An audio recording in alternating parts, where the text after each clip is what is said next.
Welcome to Y studios Tamil. இன்றைக்கி நம்ம திரைவிமர்சன நிகழ்ச்சியில் இயக்குனர் ஜோ ஜார்ஜ் இயக்கத்தில் வெளிவந்திருக்க ஆசாதி அப்படின்ற படத்தை பற்றி பார்க்க போகிறோம்.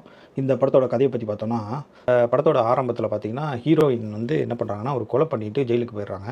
அவங்க ப்ரெக்னெண்ட்டாக இருக்கனால அவங்கள வந்து தூக்கு தண்டனை கொடுக்காம ஆயுள் தண்டனை கொடுத்துட்றாங்க.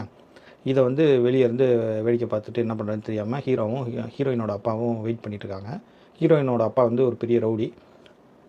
வேறு ஏதோ பிரச்சனையில் ஹீரோயின் வந்து ஒருத்தரை கொலை பண்ணிவிட்டு ஜெயிலுக்கு போயிடுறாங்க. அந்த கேங் வந்து எப்படியாவது ஹீரோவையும் ஹீரோ அப்பாவையும் போட்டு தள்ளணும் அப்படின்னு சொல்லி வெயிட் பண்ணிகிட்ருக்காங்க. இந்த மாதிரி ஒரு சூழ்நிலையில் ஒரு 7 மாதம் கடந்து போயிடுது. ஹீரோயினுக்கு வந்து குழந்தை பிறக்கிற ஸ்டேஜ் வந்துடுது. இப்போ வந்து என்ன பண்ணுறாருன்னா, ஹீரோயின் வந்து என்னால் தான் இவ்வளோ கஷ்டப்படுறாங்க, ஹீரோயின் வந்து எப்படியாவது இந்த பிரசவம் முடிஞ்சவொடனே தப்பிக்க வச்சு கூட்டிகிட்டு வந்துடணும் அப்படின்னு சொல்லிட்டு ஒரு பிளான் போடுறாரு. இப்போ ஹீரோயினுக்கு வந்து டெலிவரி ஆகும் இல்லையா, அதுக்காக ஹீரோயினை வந்து ஹாஸ்பிட்டலுக்கு போலீஸ் பாதுகாப்பில் தனியாக டெலிவரி பார்க்கறதுக்காக கூட்டிகிட்டு வராங்க. இப்போ ஹீரோ வந்து அந்த ஹாஸ்பிட்டல்லையே ஒரு சில நபர்களை கூப்பிட்டு அவங்கள்ட்ட பேசி கன்வின்ஸ் பண்ணி ஹீரோயினை கூட்டிகிட்டு போயிடலாம் எப்படியாது அப்படின்னு சொல்லி ஒரு பிளான் போடுறாரு. இந்த பிளான் வந்து போலீஸுக்கு தெரிஞ்சு போயிடுது. இப்போ ஹீரோவுக்கு என்ன பண்ணுறதுனே தெரில.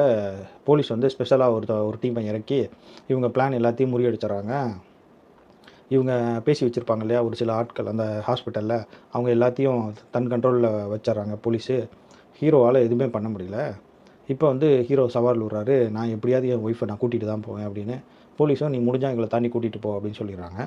ஸோ இதுக்கப்புறம் அந்த ஹீரோ வந்து அந்த ஹீரோயினை பிரசவம் முடிஞ்சதுக்கப்புறம் கூட்டிகிட்டு போனாரா இல்லையா, கடைசியில் என்ன நடந்துச்சு அப்படின்றதான் இந்த படத்தோட மிச்ச கதை. இந்த படம் வந்து ஒரு சஸ்பென்ஸ் த்ரில்லர் படம். கடைசி வரைக்கும் அந்த சஸ்பென்ஸை உடைக்கவே மாட்டாங்க.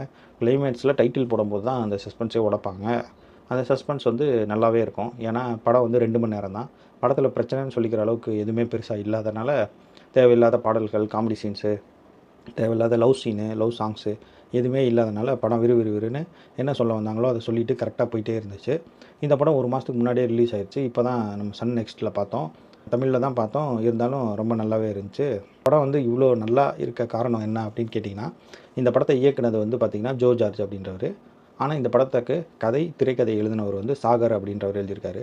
ஸோ வந்து பார்த்திங்கன்னா அந்த திரைக்கதை இவ்வளோ ஸ்ட்ராங்காக இருக்கிறதுக்கு காரணம் என்னன்னு கேட்டிங்கன்னா, அவருக்கு டைரக்ஷனை பற்றின எந்த டென்ஷனும் கிடையாது.